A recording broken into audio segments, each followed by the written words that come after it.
Peace and grand rising to the sovereign, original, indigenous, natural divine heirs. Today is September 16th, 1442 on the ancient moon calendar, 1441 on the ancient sun calendar, and 2021 on the Greco-Roman calendar.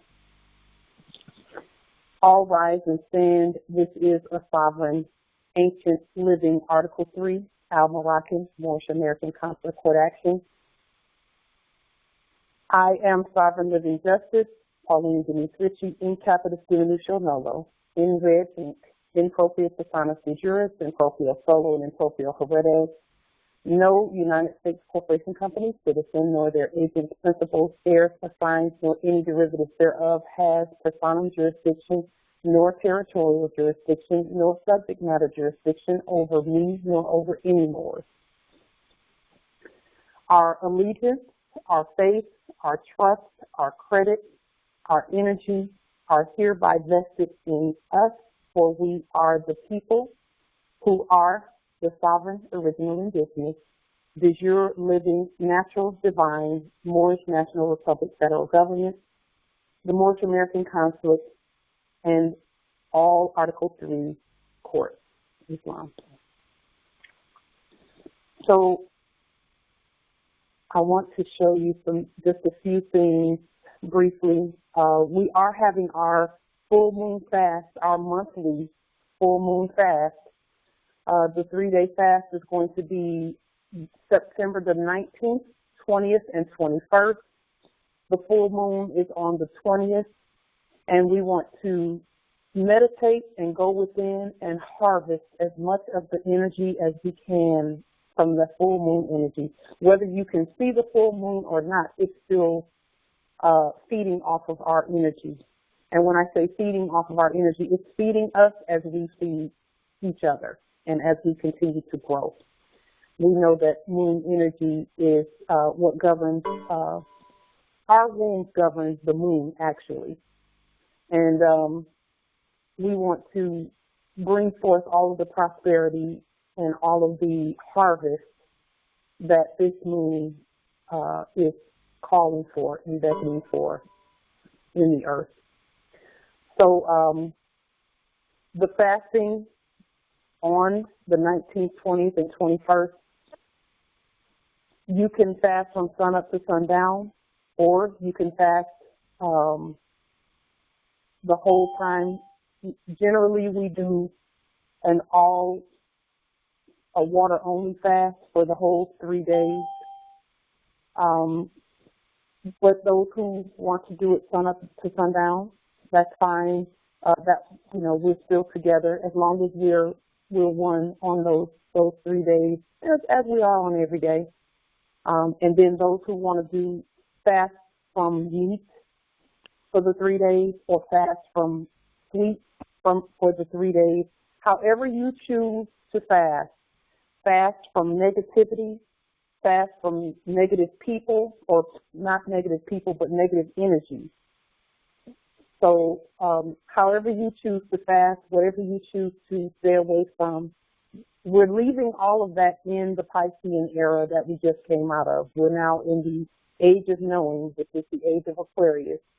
And so we want to use the energy of the cosmos to enhance all that we're doing energetically.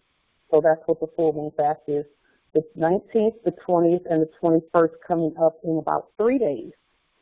So, and then during this time period, we take that time to focus on our spiritual connection with our great ancient ancestors and all that they have given us, so that the changing energies are properly interpreted.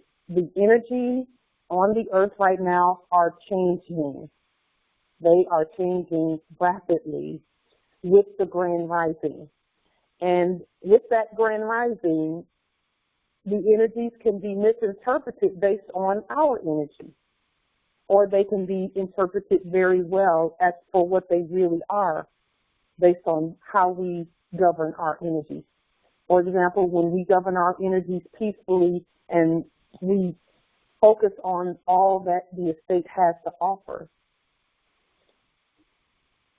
then we see the abundance and the plenty and the goodness and the positivity and the prosperity, because whatever it is that we project out onto the earth, it comes back to us, multiplied exponentially. So you'll be able to see the abundance of the estate. The door to the estate is wide open right now for us, and we are absolutely walking through that door. So that has everything to do with our energies and how we govern our energies, because, again, your energies will determine how you interpret what's being done and said right now, because there's a lot of noise out there right now. And that noise has to do with the heirs and how we see things.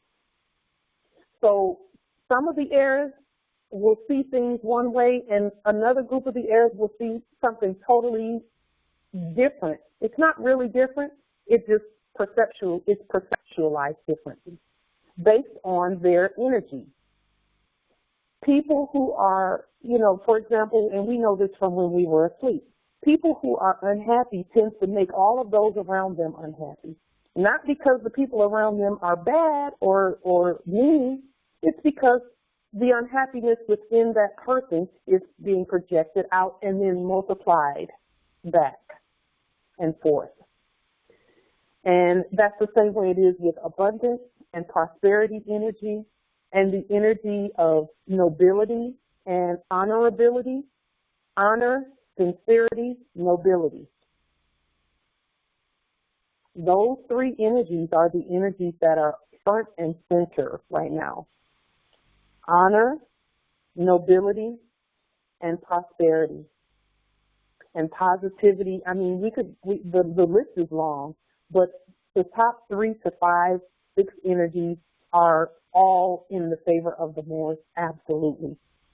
And when we operate from that energy perspective and we send that energy out, it's going to manifest and come back to us. So that's what the full moon fast is all about, is exponentially raising that and pushing that forward. And any energies that no longer serve us, we can leave those energies right back there and let the full moon take it on away with it as it goes, as it begins to wax and wane throughout the month. So,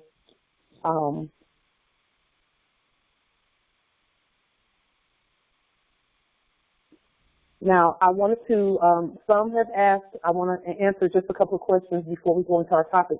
Some have asked about things like travel and passports. On our last call, one of the nobles asked about travel. We wanted to look at the definition of passport so that we will know that we don't need a passport. We need Moorish American identification, national ID. The term passport means any and this is from, where is this from? I believe this is from the website of the those who issue passports. It says the term passport means any travel document issued by competent authorities. Well, that knocks the United States Corporation Company passports out of the box already, because we're talking competent authority and they're not competent to issue passports or anything to the heirs. That's why we're busy creating our own, because they're not competent to do it. It says issued by competent authorities showing the bearer's origin, identity, and nationality, if any, which is valid for the admission of the bearer into a foreign country. We are not entering or leaving any place foreign. All land belongs to the heirs. Our nationality cards are exactly what they should be in terms of travel and everything else. Those nationality cards supersede all other documents when it comes to travel. Okay, and even on the U.S. Department of Justice website, Article 1508 states that a birth certificate, a passport, and any other IDs issued by the United States Corporation Company are in the absence of a national ID. Our IDs in red and all lowercase letters are our national ID. And it's because of the competence level that has gone through the roof with us as a whole. That is why we're seeing the changes that we're seeing. Justice Sharif, I saw you put in the chat that, you know, the whole universe it's a wrap on that, basically. And I'm paraphrasing what you put in there. It's great because we can see now. And not speaking in the abstract, it has everything to do with the document and the competence level in terms of presenting, how we present ourselves as a nation, as the state, as the government, and the law. Okay? So now, I want to show you something that I found because I asked the ancestors to show me more proof. I wanted more proof of this land being Morocco. I wanted more proof. I didn't need more, I just wanted more. And I wanted to know, I wanted to see some other things in writing that I could share with you because there's never too much evidence of who we are. So I was led to the Library of Congress website to a section, and I'm going to open up the chat and put this link in the chat right now so that you can see what it is that we're looking at here. Let's see. Okay.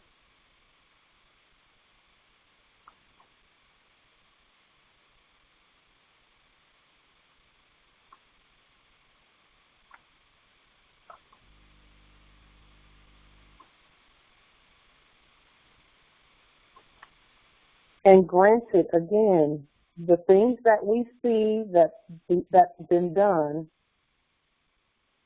are things that have been done in black ink and capital letters. But here's the chat. In the chat, you can see there.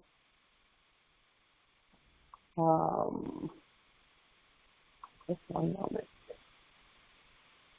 Go ahead and grab that link in the chat so that you can see where we're coming from with this this document.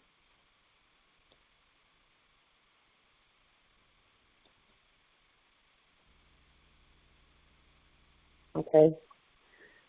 There is an imposter in the chat, so let me go ahead and check that one out.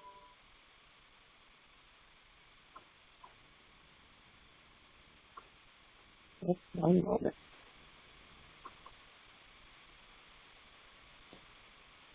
Okay. So you should be able to see the link that I put in the chat.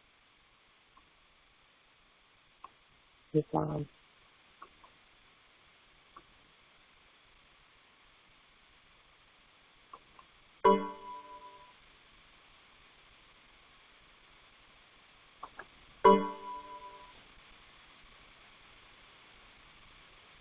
Okay.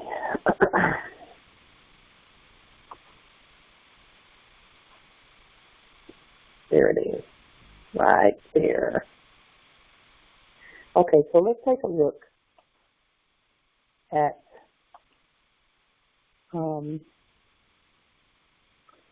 what it is it's an article, it's a newspaper from March 27th, 1777.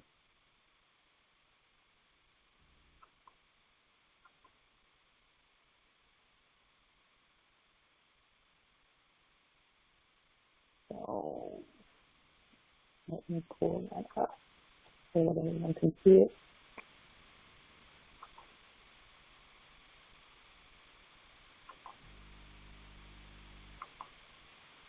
And hopefully you can see on the screen. Okay, let me know in the chat if you can see it on the screen.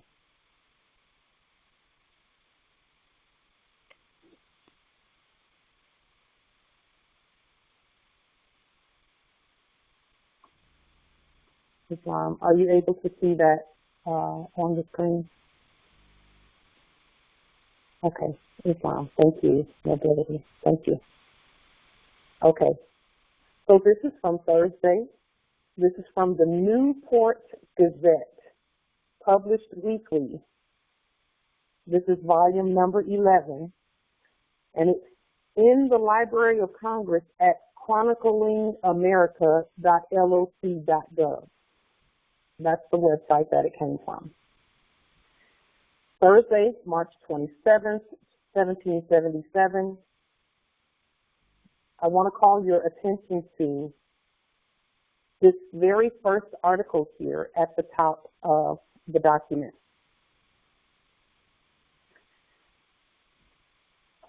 So I'll read it. It says, by His Excellency Sir William Howe, Knight of the Most Honorable Order of the Bath, one of His Majesty's commissioned one of His Majesty's commissioners for restoring peace to the colonies, General and Commander-in-Chief of all His Majesty's forces within the colonies lying on the Atlantic Ocean, from Nova Scotia to West Florida, inclusive, etc., etc., etc. So that tells you right there, they're talking about the same His Majesty who sent someone to go and put the wording together for a treaty. But let's read further. It says, proclamation. Whereas it has been represented to me that many of His Majesty's European and American subjects are compelled by force or otherwise induced to bear arms in opposition to the re-establishment of the constitutional authority of government in America, and are discouraged from returning to their allegiance by ill-founded doubts of the reception such tender of their duties may meet with. Let's just stop right there.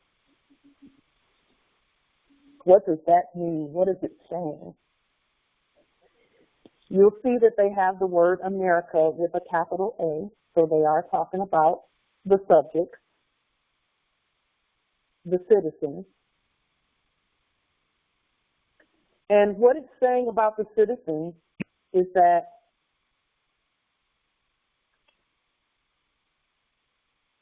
they didn't want the constitutional authority of the Moors to be reestablished here at Morocco. When you talk about His Majesty, you're always talking about Morocco, the empire. And they did not want the Moors' constitutional government, like what we're doing now, to be set back up on the land. However, they could not go back where they came from either, because of some things that they had done and some allegiance that they had taken.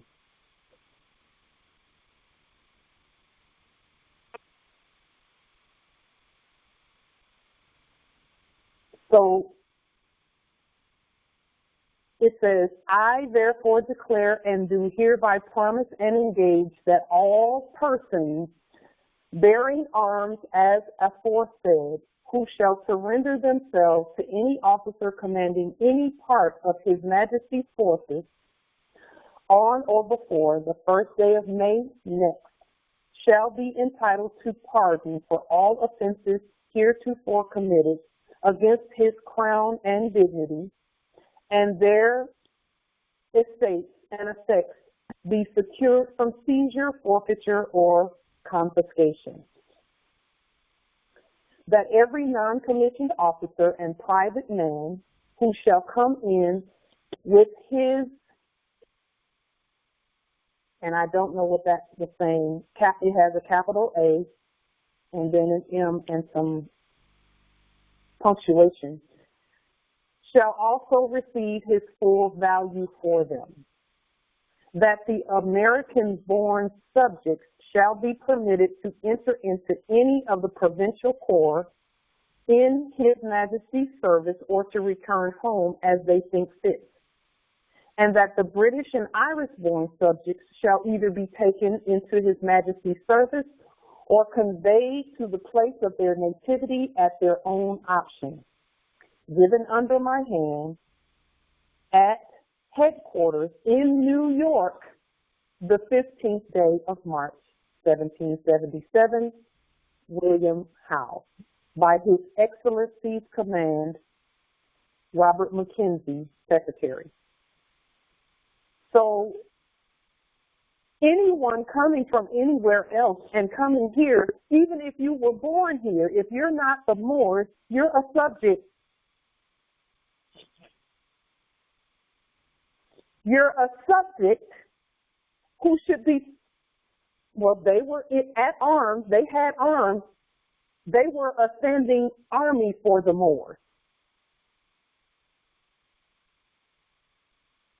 You are a subject here. And everything that you do must be in the favor of the Moors.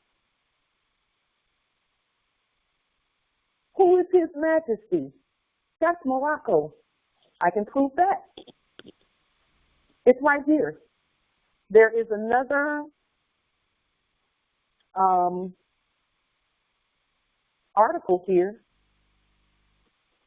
And right here at the top, same newspaper, next column over, it says, peace with the Emperor of Morocco, or perhaps to prevent them from falling into the hands of Kafia. It is true that the emperor intended to sell it to that power, or sell it, because they put F's and L's were interchangeable back then. F's and S's, small lowercase s's. So when they say sell, they meant sell, and that's clear throughout this whole paper. Just like when they say here West Florida. West Florida, they spelled it West Florida.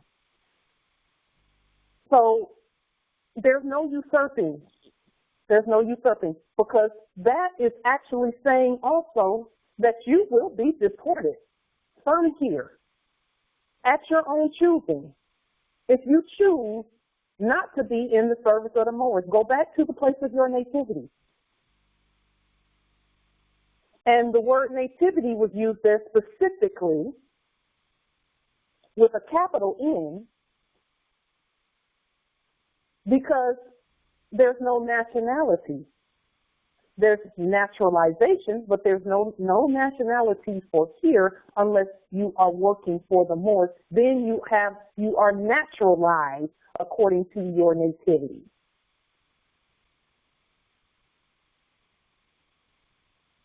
So Moors, you have the link, and I'll tell you what, there were so many articles, and this is all the newspapers that the Library of Congress could get together. So when you go on that page and you go back to the first page, it's called chroniclingamerica.loc.gov, and you start putting in, and I'll put that link in there so that you have the link without this newspaper. So you can go to the first page and then just start searching through the papers all the way back to 1777. You will know what was going on the land of Morocco. You will know. Okay? Yes, Islam. You will know what was going on. You will know that this is Morocco. You will know that the emperor of Morocco was governing all of this, and that the emperor had those who were in charge of everything, the Moors. We've always been in charge of everything here. In charge of everything here, everything. So when you're talking about policy enforcers and all of that, they're subjects to the Moors, subjects. They know this. But we Moors had to get in our proper status in order for this information to even be shown. We can't be in black ink and capital letters, that's them. And not only that, honorable, noble, sincere, and using our own everything. In these newspapers, you're going to see financial exchanges taking place. And not one time will you ever see, until you get up until 1913 or 19 something, where they're talking about Federal Reserve debt notes. Because that's all of that stuff is in anything that you want to see, like when was it happening, what was happening at Morocco, it's there. Everything that they chose to publish. But as you know, Moors, the word Moors and Moorish, because you can search what words are in there and what words are not. They could not speak the name of God. Okay, so don't expect them to, again, no bouquet of roses for the God. We must tell our own story. But you will know what was going on at Morocco where the subjects are concerned. Okay, the subjects. And in no uncertain terms, it doesn't even call them citizens, they're subjects.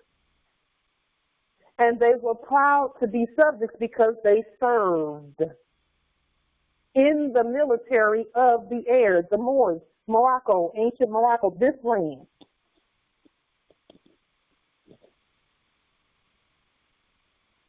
So take as much time as you need to go through these newspaper articles so that you can see your own dominion, your own authority through what's going on here. And then you can see what was going on with the money as well, because there's some things in here where things were being exchanged, there was commerce going on, and so on and so forth. And you can see that in these newspaper articles too. So there are just about every article in here is talking about military action going on our land here. This was a weekly paper, okay? And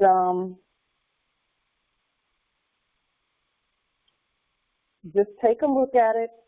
Look at how things are written. Look at how they put things in the capitalization, etc. Some of the articles talk about Constantinople, and we know what Constantinople was all about. That was about furthering the Christian creed on our own land, okay? And the Christian creed on our own land was hypothecated by commercial mercenaries. So that's why we're not mad at the Christians. They've been hypothecated too. And that's not even something they had a choice in. They didn't have a choice. Why? Because we chose to pretend to be citizens. It was a choice. And today is where we make the choice not to be U.S. United States Corporation Company citizens.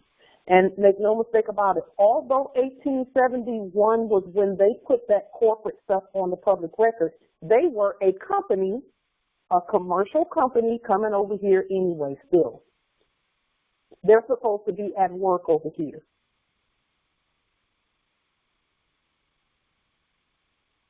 So even then, even coming over here, they did not come over here,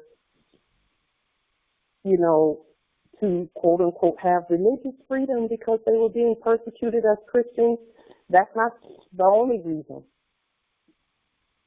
They came here because they needed to work too, and they needed to, do what they needed to do in terms of staying alive and surviving. and we gave them that opportunity. That's why they call this the land of opportunity, because we gave them the opportunity.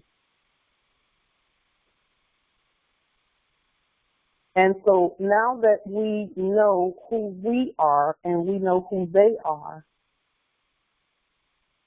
okay, and again, every chance we get, we're going to be putting out there who we are, who they are, and what's going on here.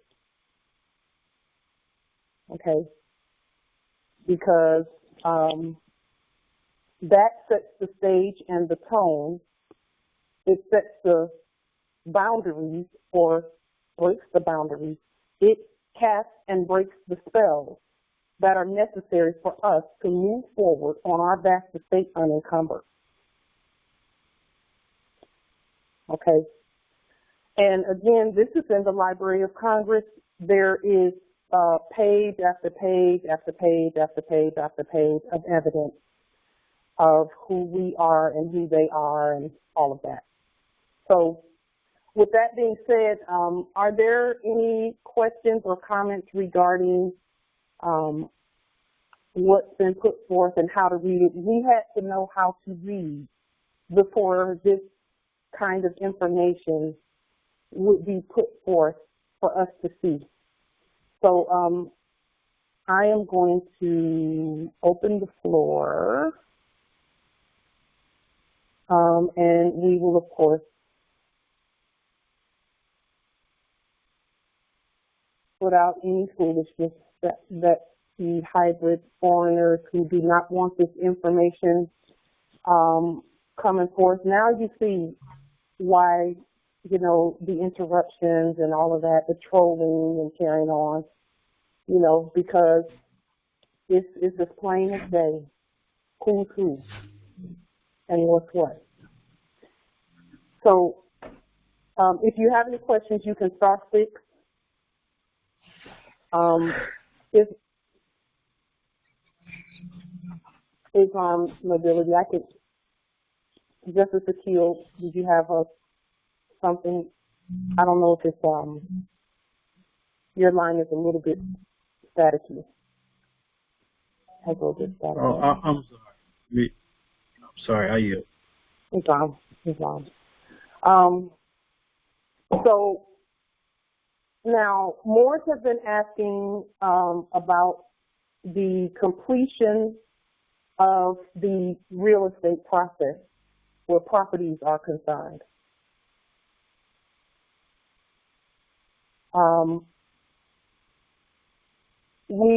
Membership Day did an awesome job of putting forth some documents that can be used for the real estate process.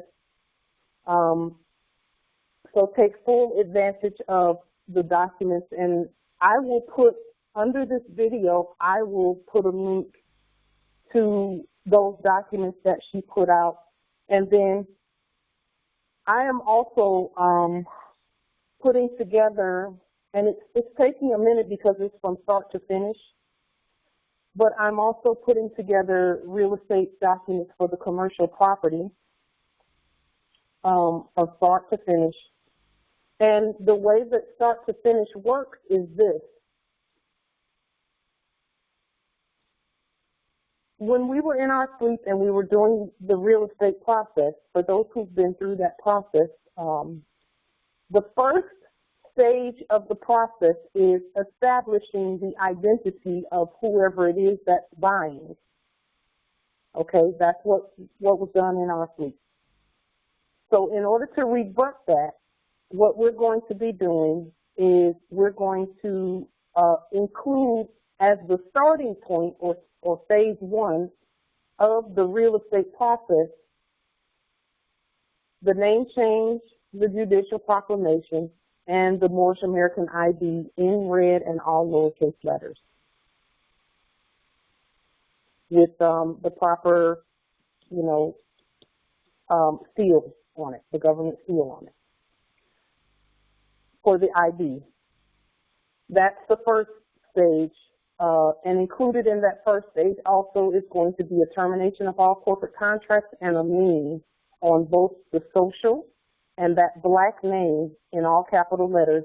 And when you do the lien on the black name in all capital letters, the way that it will be written or it can be noted is like, let me put it on the screen so that you can see, because I want to be clear about how we're doing what we're doing. Okay, yeah, we are back. Okay, on the screen, it'll be reflected as such. This is who we're leaning. So this will be that black name that the hybrids hypothecated and put it in the wrong color. They put it in black and it's not in black. So this is who you're leaning. And again, this will be how you reflect your own, the hypothecated appellation or name that was put in black for you.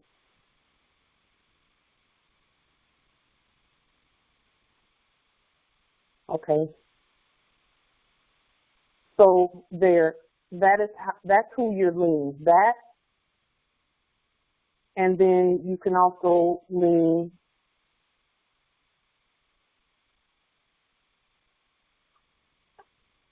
that,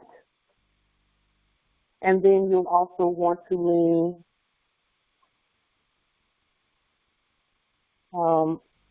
so this is how, let me see, this is how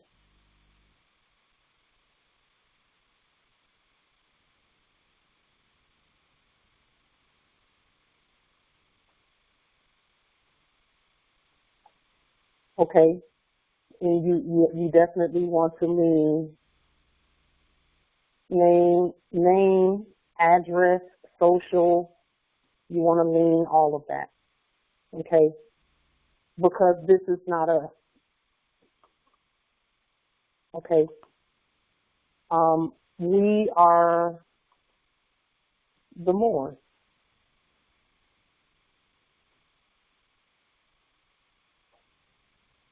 And I put,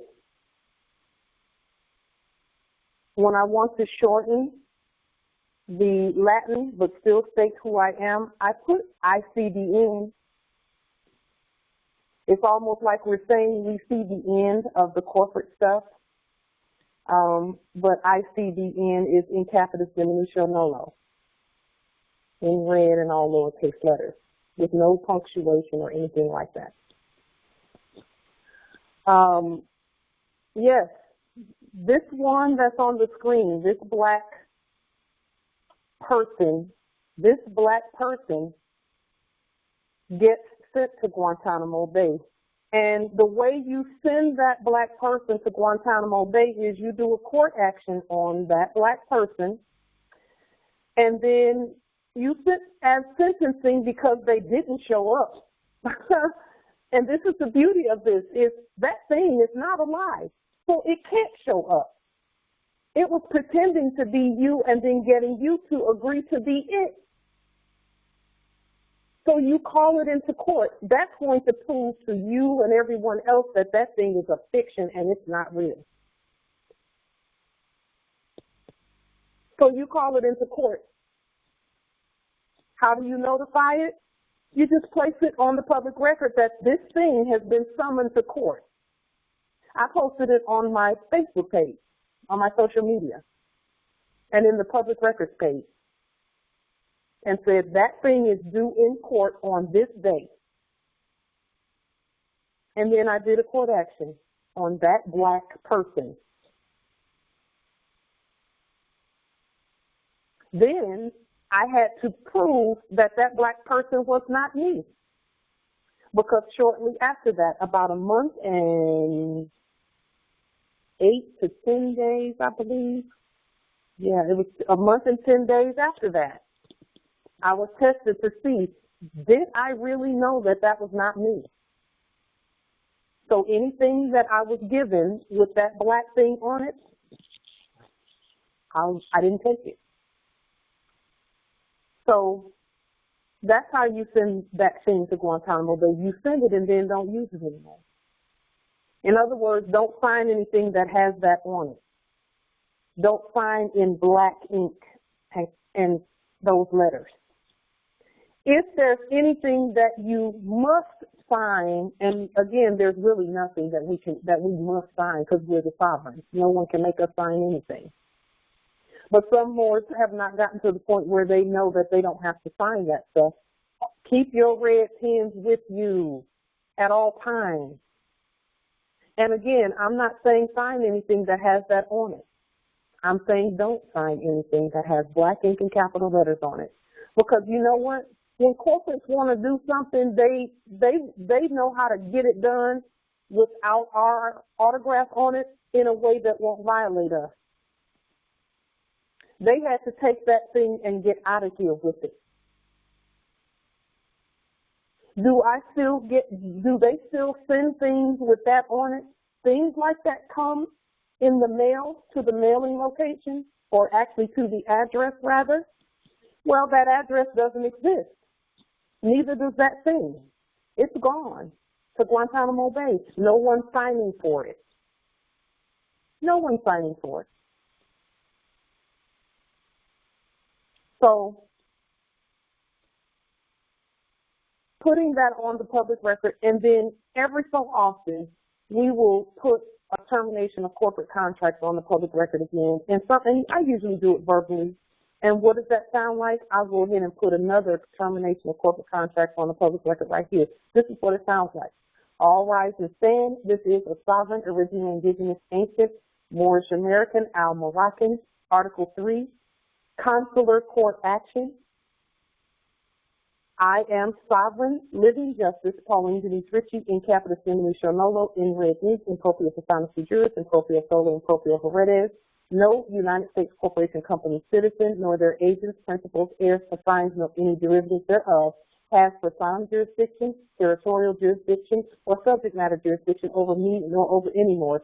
I hereby terminate all corporate contracts in black ink at this time and at all points in time, nunc pro tunc.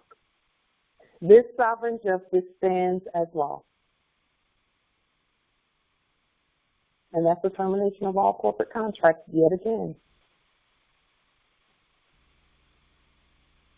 So that is what you call a black person. That's on the, this right here is a black person. But that's not me. I am in capitis diminutio nolo, in red ink, in proprio persona juris, in proprio solo, and in proprio heredes. Islam. So that's how you send that thing to Guantanamo Bay, and that's how you do your lien. When you're liening, your lien should always reflect those things. When you're talking about corporate and corpses and deadness. And on our other call the other day, I was pointing out, I put a link in the chat after our call, or after the recording, about the subjects getting in subject status here on our land. It was a 3-hour plus video. And in the video, the modern European was talking about the land jurisdiction being in red, the sea jurisdiction being in blue. And at the time I said the air jurisdiction was in black, but then when I went back and listened to a third video, he said the air jurisdiction is purple, which makes sense. And what they're doing is they're putting all of their quote-unquote assets, conveyances, domiciles, and everything, into the purple trust. And when they put it into the purple trust, okay, they're adding God as the trustee. What does that mean? That means that our royal subjects are conveying back to us everything that they're supposed that because they don't own anything. They know they don't. And that's what he was saying in the video, that, you know, they don't own anything. It has to go in a trust because a trust is the way to protect it. And put God as the trustee, because who's going to steal from God? That's what he said. Well, we're God in all lowercase letters.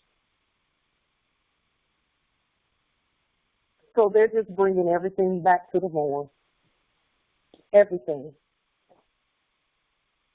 They've thrown away the banner of vanity and commerce, and they picked up the United States of America civil peace flag.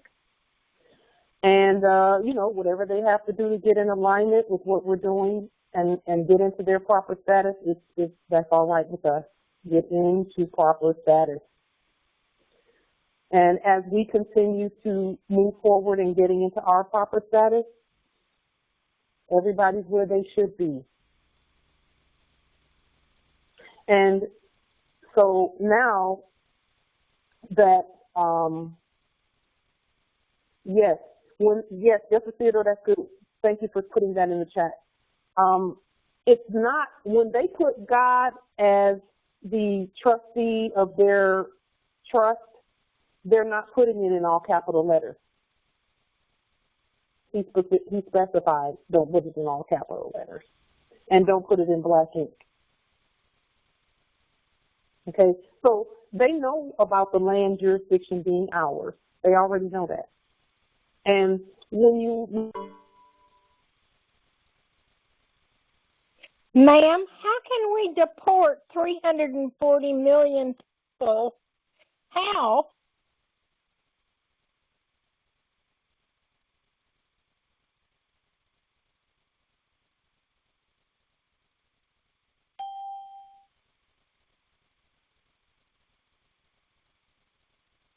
Did you hear me? How can we deport that many people?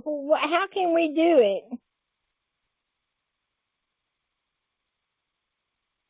How many of you Moors have claimed your domiciles yet? Sade and Pauline gave you all those instructions on how to claim a domicile. Remember the real estate piece? Remember that? Just a few And what weeks about ago. Montana? What about Montana? Montana's in big trouble. Just one moment. Okay. So,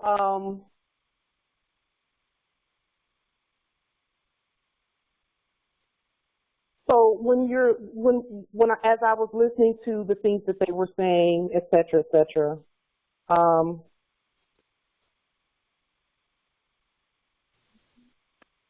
as I was listening to the things that they were saying, they're getting in such a status 100%. They know about the red writing and all of that. They know about all of that. So we don't have to worry about anything that they're doing. We don't have to worry about that. What we need to do is ensure that we are doing what we need to do to get our own things in order. Okay. So with that being said, are there any other questions or comments or anything of that nature? Islam, Empress. okay, yes. Cynthia and May. Cynthia and May. When I got on, Go ahead, Empress.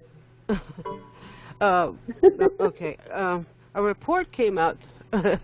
A report came out today that the funding source of the United States corporation told them, which they say is China, that they're no longer going to fund them anymore, and they're up against the deadline of September 30th again, as we know. And they're looking at so-called default. They've already defaulted. I know that, but they're telling the public this. And I figured that's probably the reason why our hybrid friends are here at full force to try to discourage us. And but could you shed any light on that conversation? Do you know anything about it? I yield. Islam. Yes, I do know about it. So when The Bretton Woods collapsed on August 15th, this past August 15th for them. What that meant was that not only is the fiat not backed by gold or anything like that, it was actually backed by our full faith and credit. But then when we placed our full faith and credit in ourselves, then what's holding that stuff up? What's holding it up? Nothing. Nothing. So they are saying that they have just enough to get them through to that. We do know what we need to do. And again, we're doing line upon line and precept upon precept. We have to do a demonstration. And we won't talk about the demonstration right now. We're actually going to do the demonstration first. And Morris,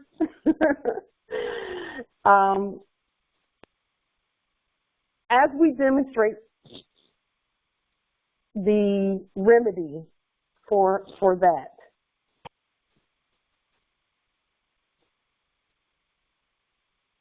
just send us some positive energy because it has to be demonstrated. We must do it. And it has everything to do with delarium and what we need to do in order to ensure that everyone at Earth has a money system that is gold-backed that they can use. And however they choose to access that will be based on their study, but we have to put it in place. We've already put it in place for ourselves, and all we have to do is start enforcing it, using the delarium every chance we get. Every document that we send out, every domicile that we are wanting to claim and proclaim and possess, we need to put delarium on it, along with the documents that we discussed. We talked about the phases of the real estate process, and we're going to talk more about that. We're going to lay it out from start to finish, and that's what the ancestors are having us do right now, is lay that process out from start to finish competently, dotting every I and crossing every T so that we can put it on the public record as a proper, competent exchange, gold-back exchange. And so, you know, we're excited about it. It's some work. It's taking some work, but it's nothing that we can't do. It's nothing that we can't create and recreate repeatedly. Because here's the thing about that whole process.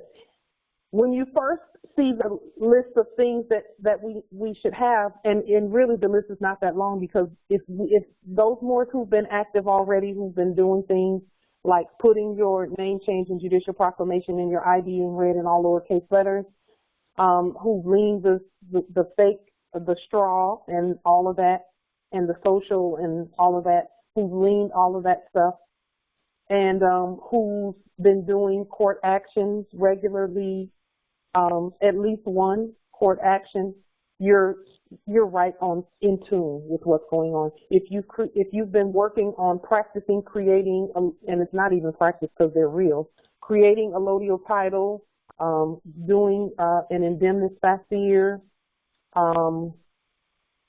what else?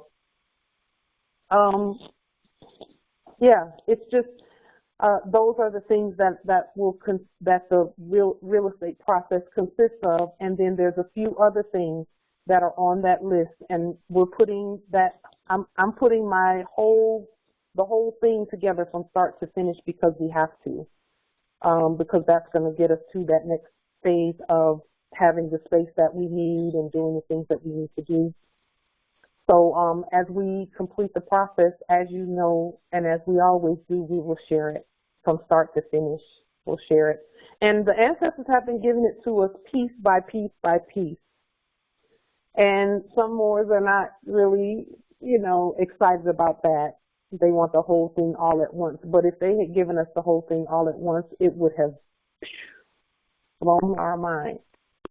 Because this, you know, we didn't realize how powerful we were but now we're getting a sense of it. You know, we're definitely getting a sense of it. Yes. I mean, everything that we Thank say. you. Yes.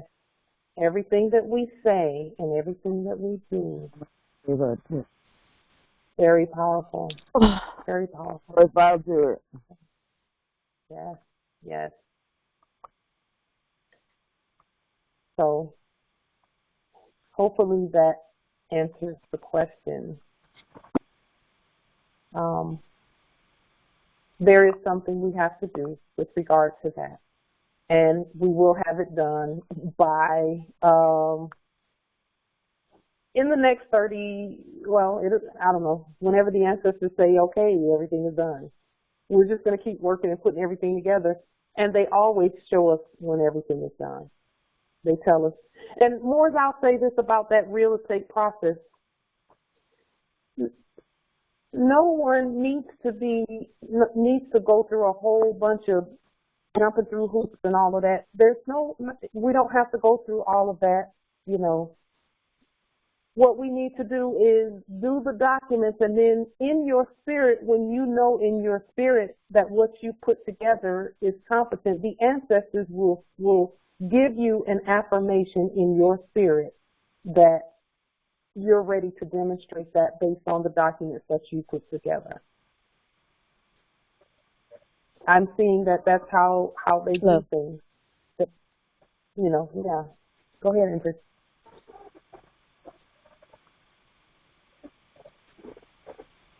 Yeah, they'll let you know in your spirit. They always do. I was putting some things together today, and the affirmation was the delirium and the statehood document, because that was what I was putting together today, finishing up and just getting a basic presentment that we can put as a cover sheet that states that we have fulfilled all the mandates that our ancestors put in place for us to proclaim statehood and then use the state as a tool to get where we're going, to show that we're not doing this individually, that we are one. Statehood is very important. I mean, I knew it was, but the information that's coming forth now, we all speak as and we are the emperor, we are his majesty and her majesty in terms of what the emperor was saying and doing. The emperor, his majesty, is actually the state. It's not even one person sitting on a big gigantic throne. It's all of us, and as having done all of the things that it takes to demonstrate statehood. Mm-hmm. This is awesome. Yes, and if you'll notice in that article, now this is the thing about the ancient English part, because we're going to keep putting that forth because it is truth. That's truth. If you'll notice in that, they're using black ink and capital letters, but they didn't even spell things the way that even when you saw the word constitution, did you see how they spelled the word constitution? In that document,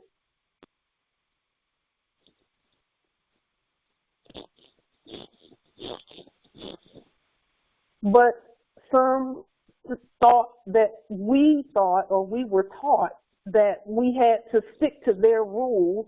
Well, the corpses wanted us to stick to the corporate rules so that they could define the word for us and then not tell us what it really means.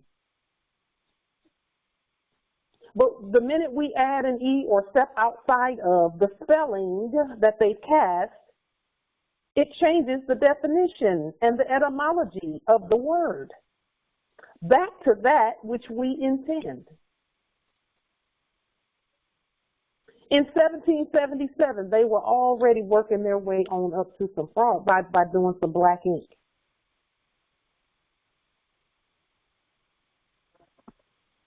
and capital letters, because they know that's not how we express.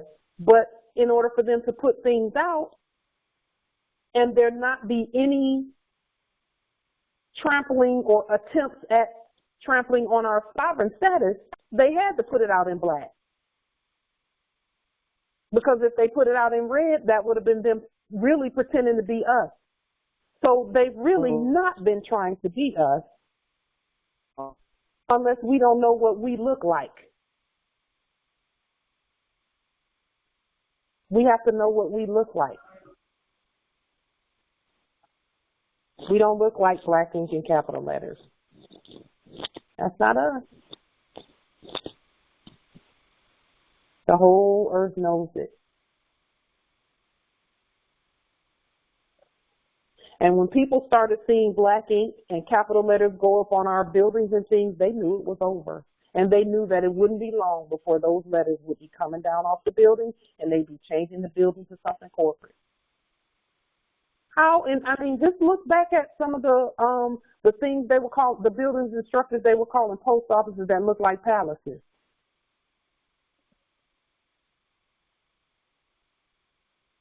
But that's because we let black capital letters go up on our stuff. Black capital letters go up on our stuff, on our buildings and structures.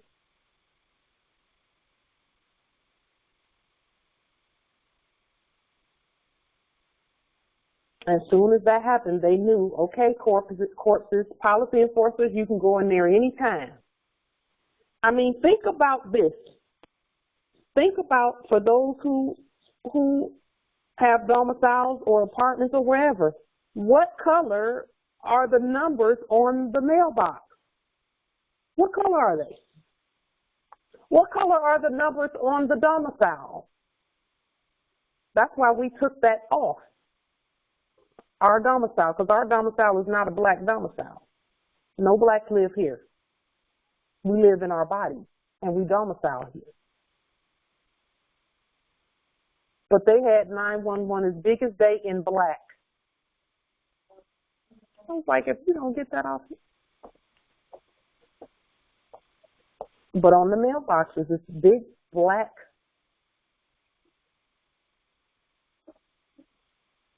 So that's why they, you know, when they look around for that stuff and they see that kind of stuff, it's like, that's where policy enforcers think it's okay to kick the door in. But it's not, ever. So we just take all their little markers off. So with that being said, as we move forward doing the demonstrations that we're doing, make sure that we keep the statehood piece in mind, because that's going to be the vehicle, the conveyance method by which we put forth everything that we're putting forth. When you're talking about quo warrantos and averments of jurisdiction and affidavits of fact and all of that, when you're talking about all of that, statehood proves that we have backing and protection. See, people have been looking for protection. My government is supposed to protect me. You're your government, and by properly proclaiming statehood, therein lies your protection. Statehood just says our status is that we are one. And how do we do that? The 13 things of statehood that we put forth. Our own money, our own language. We all speak the same language because ancient English is whatever we want it to be. So, and we all understand each other. No matter what form of ancient English we use, we can understand one another. And then we have our own money. We've all agreed to use more sovereign dollarium. Boom. That's because economic independence is the key that we some never thought we would get past that one, but we did it. So now we just have to push forth in that manner. And all of your delarium actions should be between you and another more, and then you're notifying the subjects that this has been done.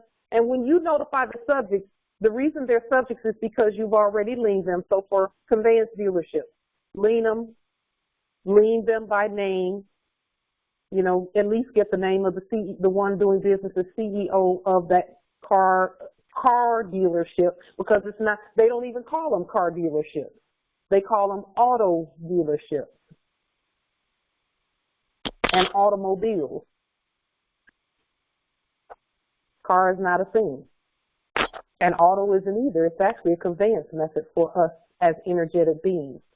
We are conveyed on our territory just like electricity is conveyed and frequencies and vibration is conveyed. Frequency and vibration doesn't get in a car. It's conveyed on routes and modems and routers that are conducive to unencumbered movement. And so is our energy and our attitudes and our thoughts and our sincerity, and all of that is conveyed on our land. Everything that we're being shown it. All of us are being shown the things we're being shown because we have uncovered the mindset of our ancestors. And when we do that, everything that's swirling around, all of the thoughts that our ancestors thought, are attracted to us just like protons and neutrons and electrons and all of that. Energy attracted. It's being brought to us that way. And all of these wireless things can just forget about it and go ahead and get in alignment and produce and do what we need them to do. So with that being said, are there any other questions or comments regarding any of the things that that we've talked about? Statehood, very important. The statehood, the 13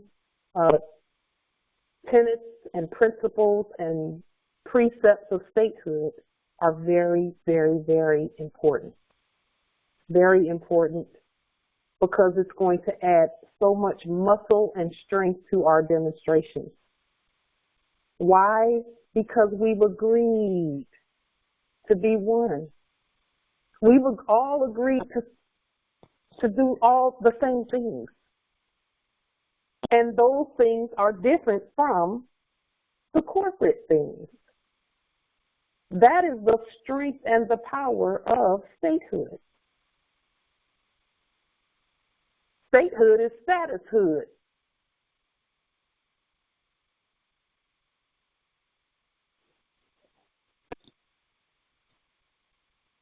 So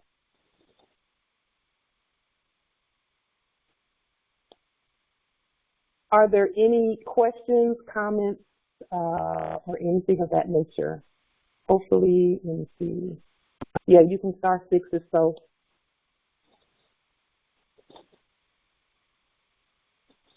If not, enjoy those, reading through those newspapers. And I will say this, when you're reading through the newspapers and looking for information,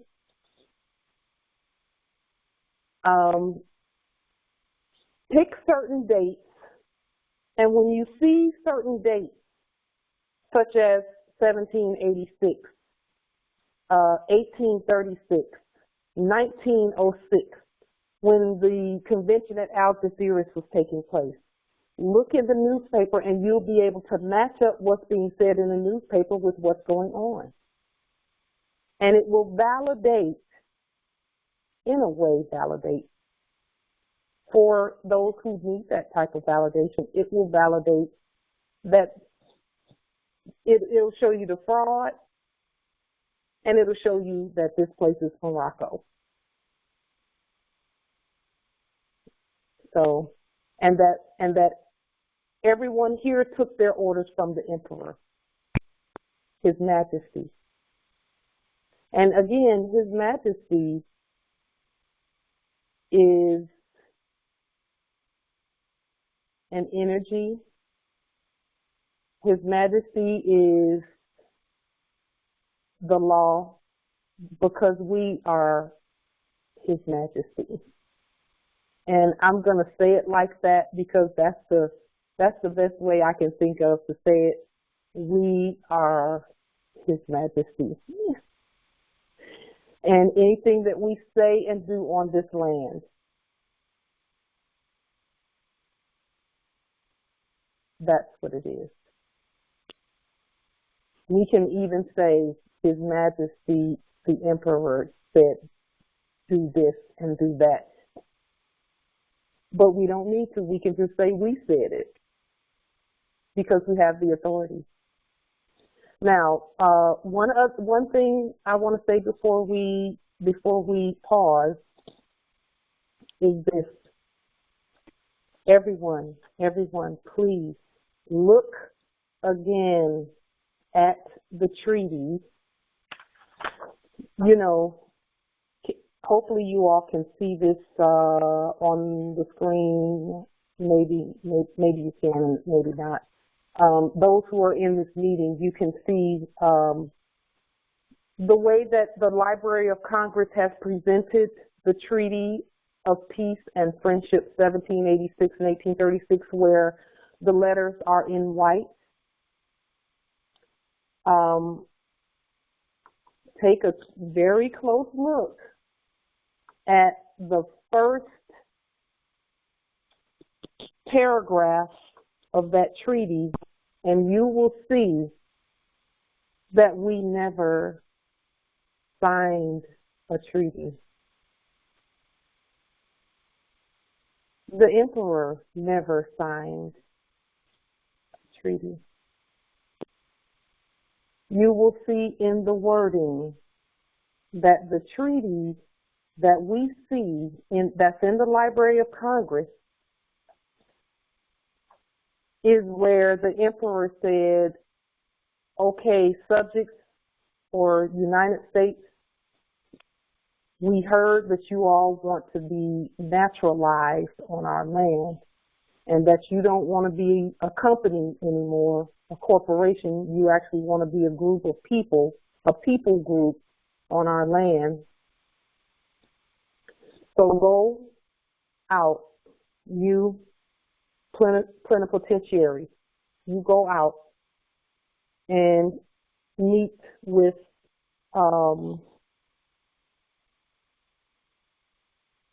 and actually the emperor said he sent his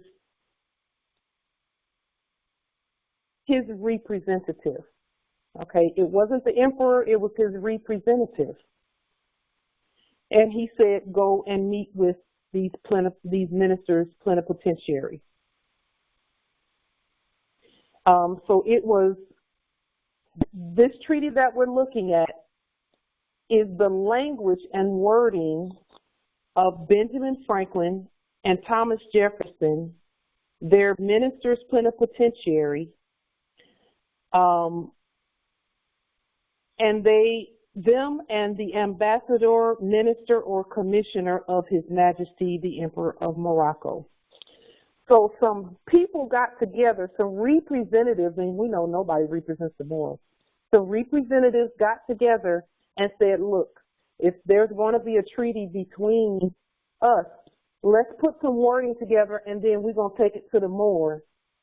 And if the Moors like the wording, they will agree to treat with us and let us stay on their land, because we can't go back where we came from.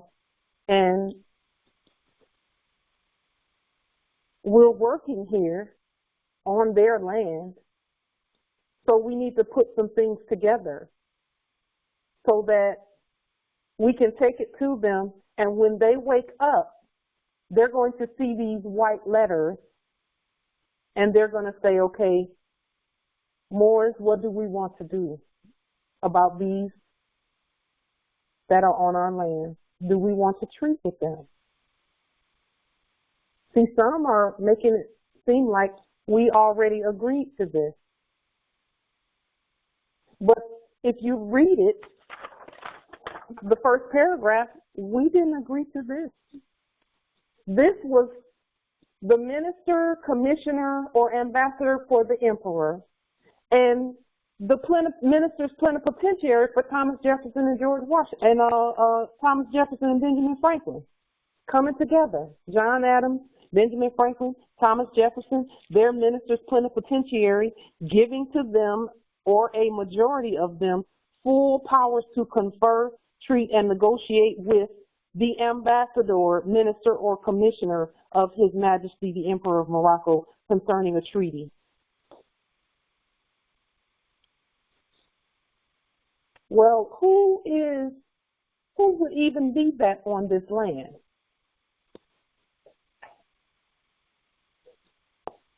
And that's another reason why it says royal seal right here, but you don't see our seal on here. So then what I did more was I went to the Library of Congress and I looked up the handwritten treaty because I just wanted to see what it looked like. And the handwritten treaty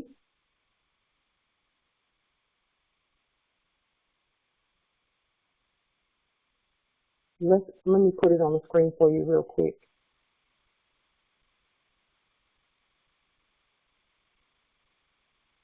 The handwritten treaty it looks like this. This is from the Library of Congress also. This is what they have. There's a seal right here at the top. There's a seal right there. That's a Library of Congress seal. And look at the language that this is written in.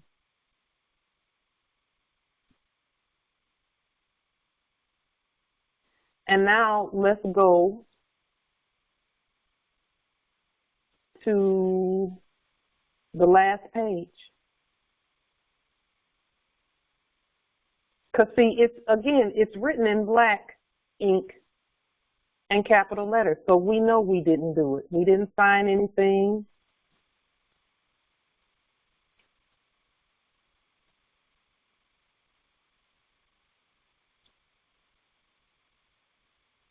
Here. Hopefully you all can see this on the screen.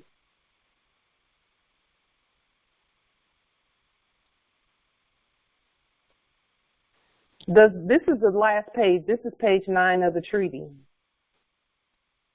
Can you see that on the screen, Moors? If you could just star 6 and let me know if you can see it. It's Yes. It's fine. Okay. Do you see any seal that would say that the emperor sealed and agreed and signed and said, yes, this is the treaty for the Moors on the land? Yeah, no, it's not there. It's not there. They want a treaty with us. They want to be recognized as a people.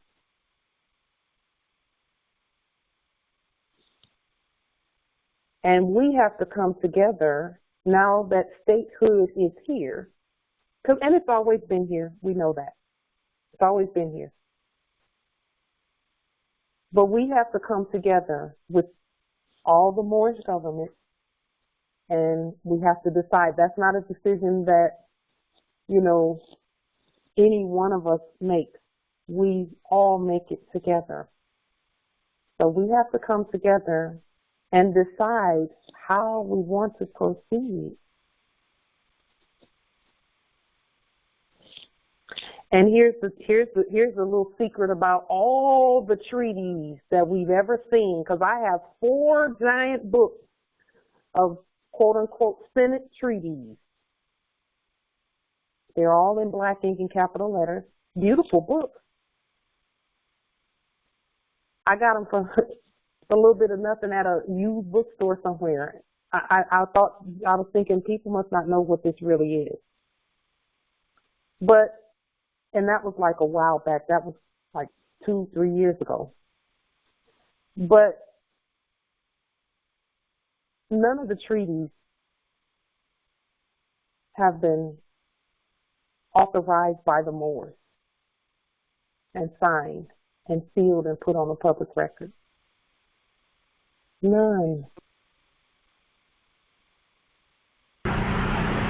It will also be for those treaties that have the so-called Indian with an X. I can't hear you, Nobility. There are Speak other up. treaties. Just a little. There are other treaties with the Indian signing with an X. It's just as valid. Islam interest. They're not valid. His question was, are the treaties signed with the quote-unquote Indians who signed with an X, are they valid? Right? Is that what you were saying, Nobility? Hold on one second. I want to make sure that because I'm saying that that those treaties are just as valid as this treaty that we are looking at, because it's just an X. It's supposing that the Indian, the so-called savage, was illiterate, and the most he could do is put an X. Because they don't have the authority to sign anything that has to do with the land. Right. So it's all fraud. Mm-hmm. And we don't know who put the X there. We know we're not an X. Right. And it's probably a capital X in black ink. Yeah, it was. That's not us. So guess what kind of work we got to do? We got work to do, more. We have work to do. And it's going to require unity. It's going to require unity. Unity, clarity.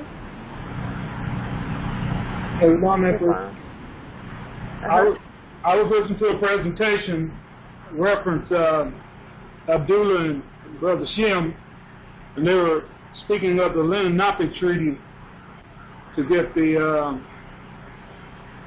true form of where the jurisdiction, all that lies, that the Indians under the French was a French subject, and the other people were British Crown subjects and all of that.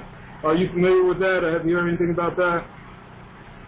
I did hear that, but here's the thing about even that, and we love Brother Shem and Brother Abdullah. They are studies, and we love studies. I would like to see the actual, like we're looking right here at what the Library of Congress has on record, and it's not signed by us.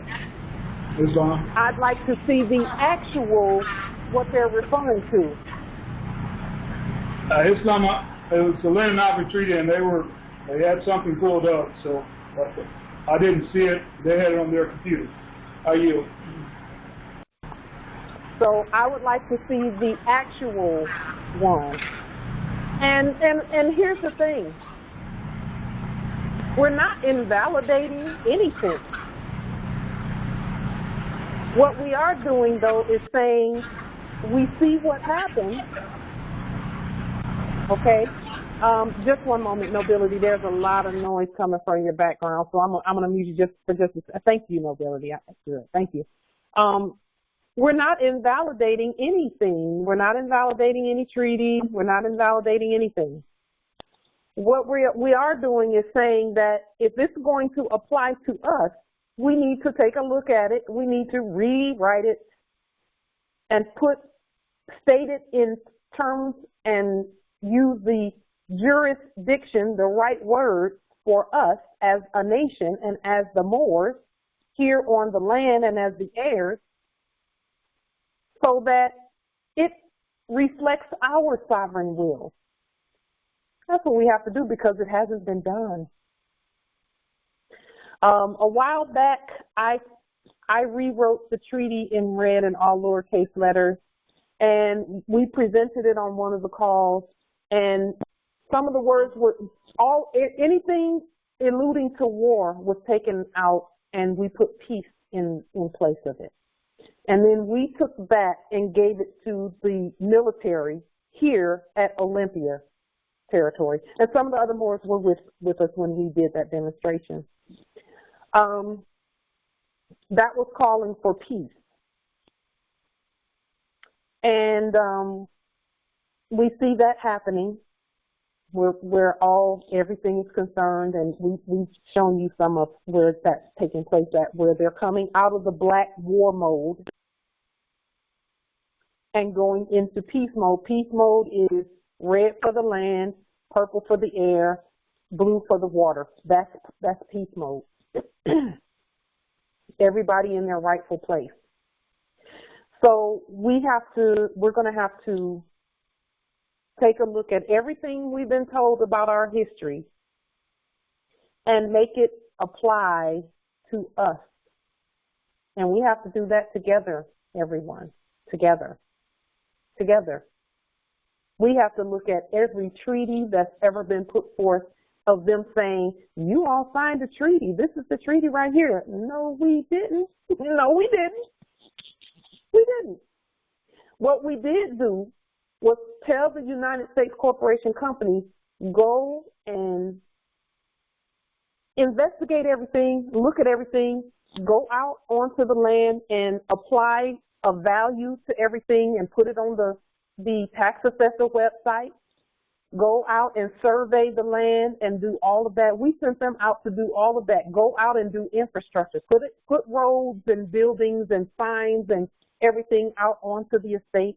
We gave them, that was what they were supposed to do. Go out and create land patents so we can, and then when the Moors wake up, they will already know that the land patent is not the authority for any foreigners to take land. We put it in red in all lowercase letters because they were acting in our name. Acting, and we know we don't have names, we have appellations, so they had to change appellation to name so that they wouldn't be pretending to be sovereign. And as you can see in this treaty right here, they started the treaty off. Now it's got Mr. Barclay's, Thomas Barclay's name there in black ink, but you don't see any other autographs there. And then when you go back to page 1 of this treaty, let me make sure you can see what I'm talking about here.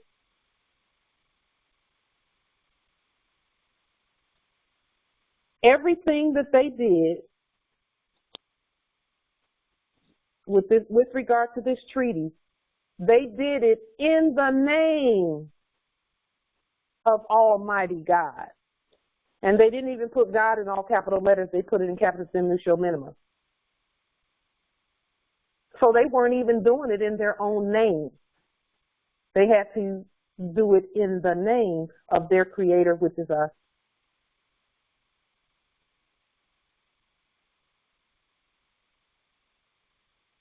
So we have to, that's what governing is going to be for us, Moors, is looking at these documents with a competent eye, because now we can read, because we couldn't read before when we were asleep. We thought we could, but we couldn't. But we can read now, and we know how to express it in a manner that is worthy.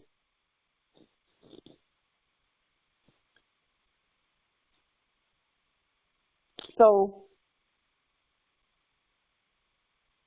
I'm going to put the link to the treaty here in the chat for you to look at as well, just so that you can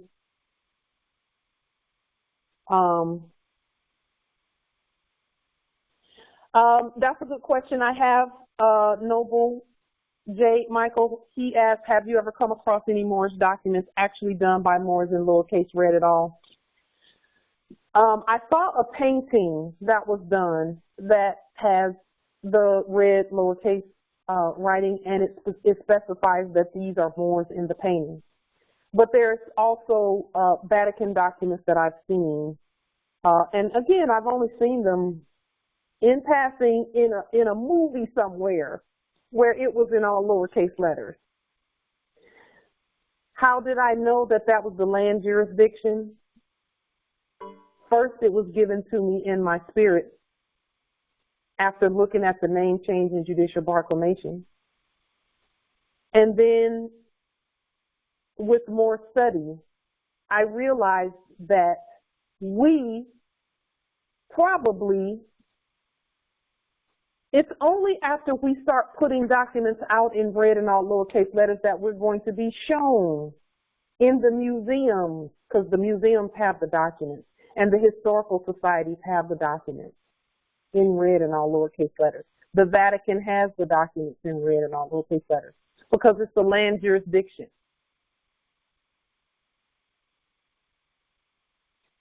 So I didn't see it. I haven't seen any before we started doing them.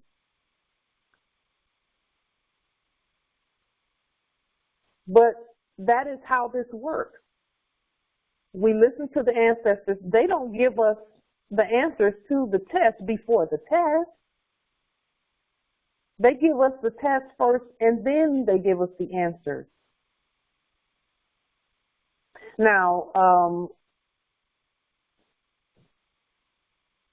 to answer that question, at this point, yes, I have, but I have seen documents, Moorish documents done in lowercase red because we've done them. Just like this treaty. Have you ever, all this time, people have been talking about a treaty and, you know, we have treaty rights. You bet we do have treaty rights, and we have it as soon as we express them competently. Have you ever seen a treaty with our sovereign autographs on them? Because treaties operate on sovereign will.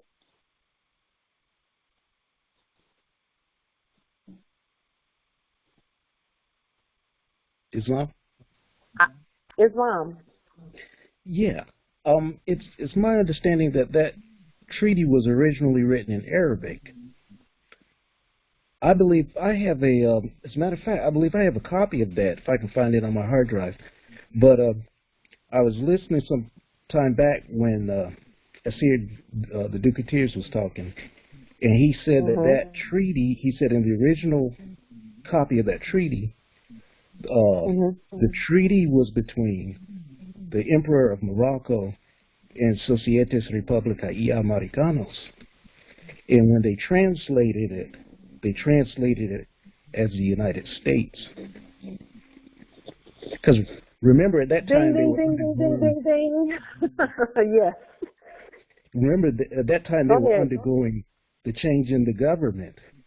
The other part of that is that if that treaty was originally done in Arabic, it could have been written in red. And you know, Arabic doesn't have any uppercase letters. Capital does not. No, it doesn't. Neither does Latin, ancient Latin, when it's written. Exactly. Exactly. So I'll see if I can find that copy that I have of that.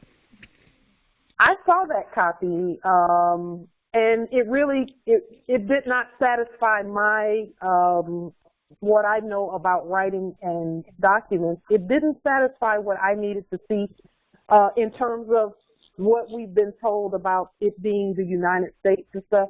See, this is key with what you said, Nobility. You're saying the same thing we've been saying. all of the documents that the United States Corporation Company has put forth has been a copy or a hypothecation of something that we did between each other. Exactly. Exactly. Including the Constitution. The Constitution is a universal document. And all the corporates did was look at everything we did universally between each other and say, let's write ourselves in. That's what they did.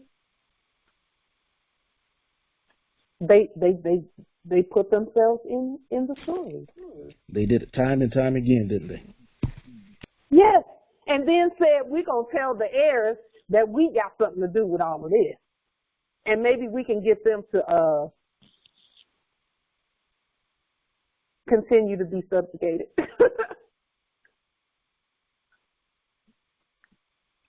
But yeah, I mean,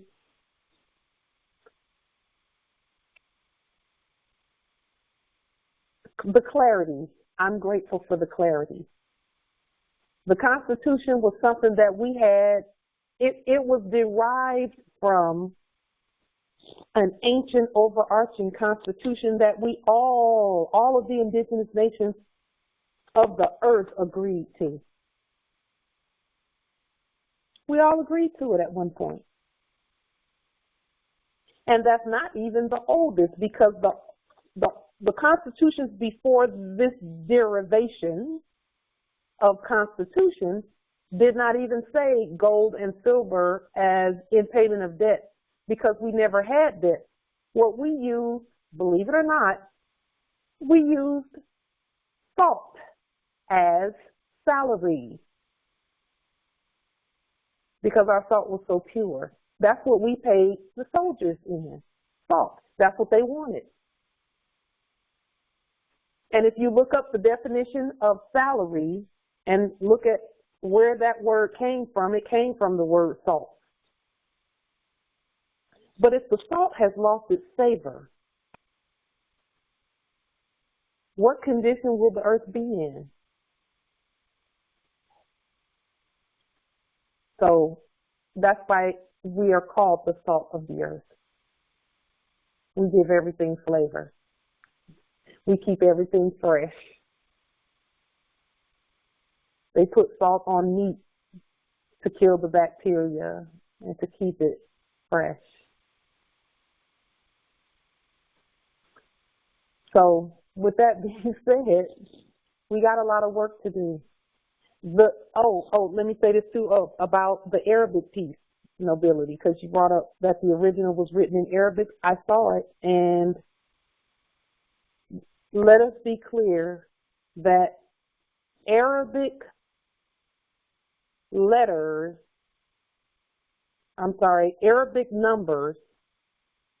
are the numbers that we've been using the whole time. Those are Arabic numbers. 1, 2, 3, 4, 5, 6, 7, 8, 9, 0.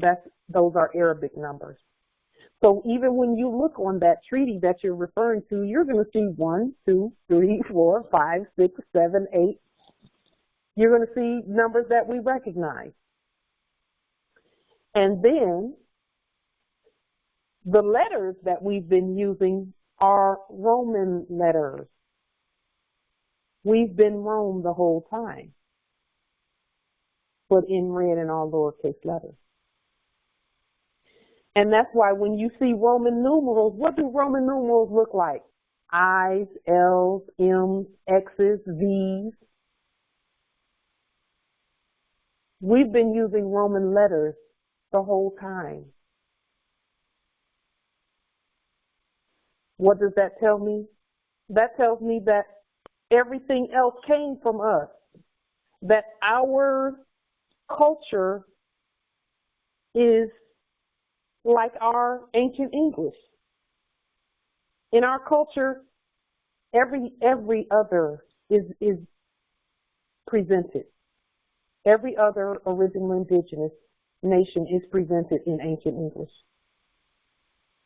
because of the words, the pronunciation, the spelling. anyone that we may think is not there, we can even put them there by spelling a word or pronouncing a word or assigning an intended definition or etymology to that word that says you're a part of us too. So the lettering is Roman lettering. The numbers are Arabic numbers. In other words, the Arabs got their numbering system from us. The Romans got their letters from us because we were the first.